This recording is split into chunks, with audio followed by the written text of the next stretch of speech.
We all know that change has become a constant in business. Jim, you're presenting on leading positive change in your organization. Tell me a little bit about the most important thing about leading change in your organization at Bose. Well, leading change, you want to be riding the wave as opposed to sucked under by it, right? So leading positive change is all about understanding the business deeply, understanding the business environment and the technologies out there, and helping make sure that you're making a positive contribution to your company achieving its strategy and goals and reaching the customers in the way that they want to. How has change impacted Bose recently? Well, like many technology companies, change is constant. We in the technology space understand Moore's Law, which kind of forecasts the pace of change. That's increasing as time goes along. And so for us, we see great opportunities from that change. In the digital space, we have new and exciting ways to connect with customers with great new technologies and new products, as well as connect with them to understand their behavior better.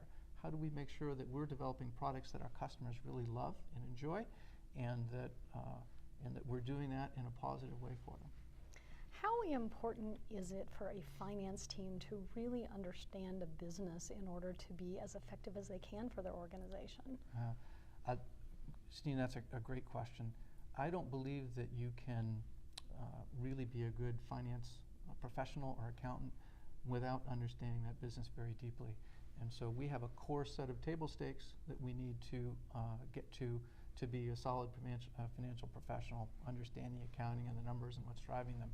But what really sets us apart is when we understand that business and understand those opportunities that are out there and can influence leaders across the company to drive the kind of change that our leaders really want to. So it's those softer skills of influence and persuasion and helping people understand the opportunities and refine their thinking and your thinking to be able to do things differently.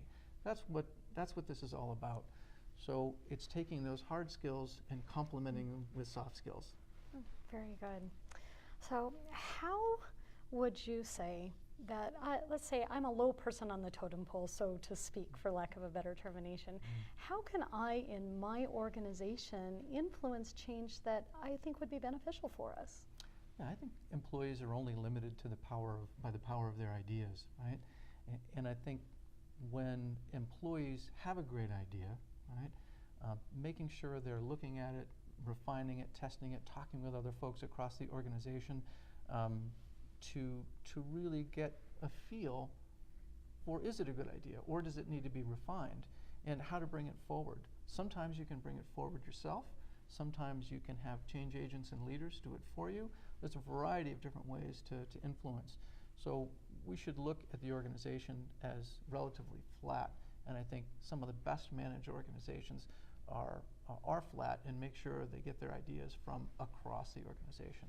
You talk to anyone today, they want an opportunity to drive change. They want an opportunity to influence their company and do that, and you're only limited by the power of your ideas. Very good. So what is one suggestion you have for someone who wants to drive change? What one step can they take? I think the single thing that finance professionals can do, or anyone can do, is make sure that they're listening, right? We only really learn, right, when we're listening to others.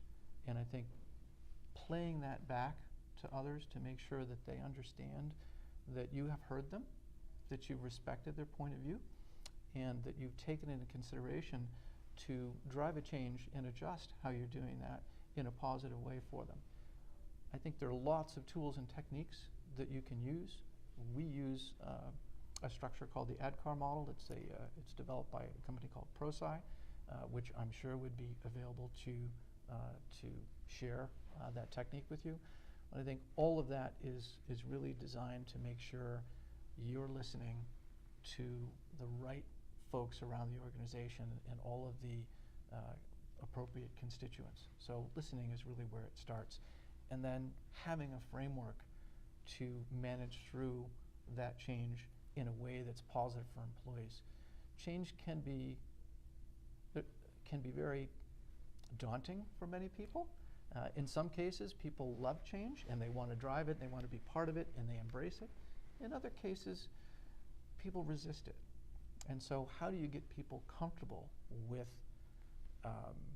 change that's happening and get them to get on the bandwagon and decide to move forward with that change? That's the trick. That's the Tai Chi of this, right? And how do you get people to embrace that change? And you have to think about and listen to them and help them understand what's in it for them.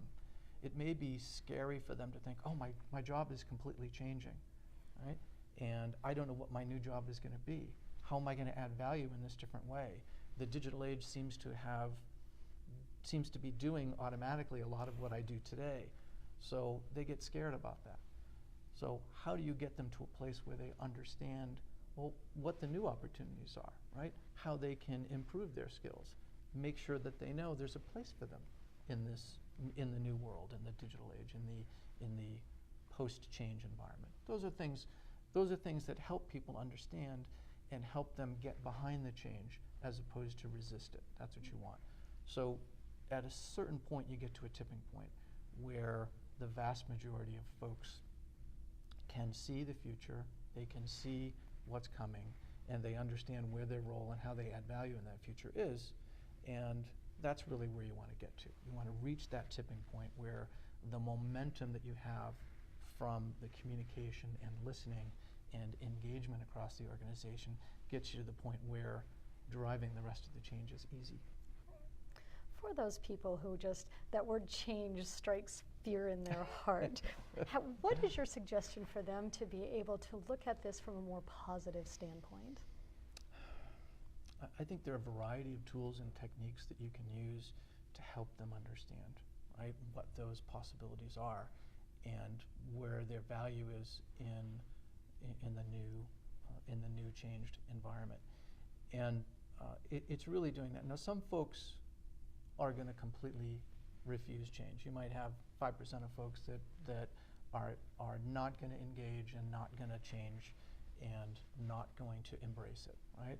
And there may be some situations where you can't do a lot, but for the vast majority of people, it's understanding where they sit in this and what their future looks like usually gets them there. So helping them understand through a series of tools and techniques, whether it's a RACI or a 360-degree view or a language processing exercise, a variety of different things that help them understand what's my new role, how do I contribute, how do I add value, and what am I going to do? And usually that gets the vast majority of people there. Very good. Jim, thank you so much for your time today. Attendees, thank you for joining us. Thank you.